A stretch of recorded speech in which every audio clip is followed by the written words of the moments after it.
Bom, Adalberto, voltei,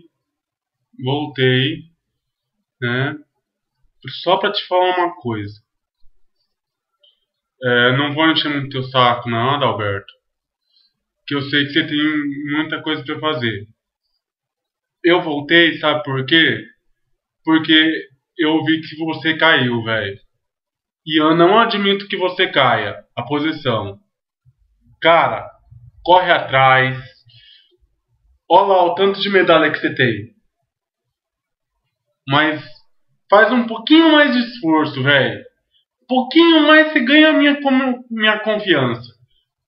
Vai, corre atrás. Você tem uma mulher bonita, uma mulher muito gostosa. Você tem, você mora num AP muito confortável. Você está muito confortável nas coisas. Aliás, é isso que te deixou assim. Você ficar muito confortável. Antigamente você corria atrás das coisas, velho. Antigamente você estava correndo atrás, correndo atrás, correndo atrás. Hoje em dia você tá meio que paradão, meio que esperando as coisas. Não, velho. Corre atrás. Corre atrás que aí você ganha mais. É sério que eu tô te falando. Corre atrás dos teus objetivos. Tá bom? Corre atrás dos teus objetivos, maluco. Ó, deixei já a tua mente afiada. Já deixei tua mente afiada. Pra amanhã. Eu quero ver amanhã, hein? Quero ver resultado amanhã. Mesmo que não traga nada, mas pelo menos um bom desempenho você tem que ter.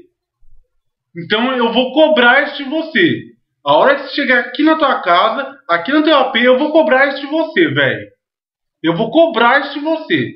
Não adianta. Eu vou cobrar. E mais uma coisa, vou jogar na rede esse vídeo, falou? Nas redes sociais, em todas as redes sociais que você tem, em tudo. Em tudo eu vou jogar esse vídeo. Falou? Vê se não vai dar vexame amanhã. Falou, mano?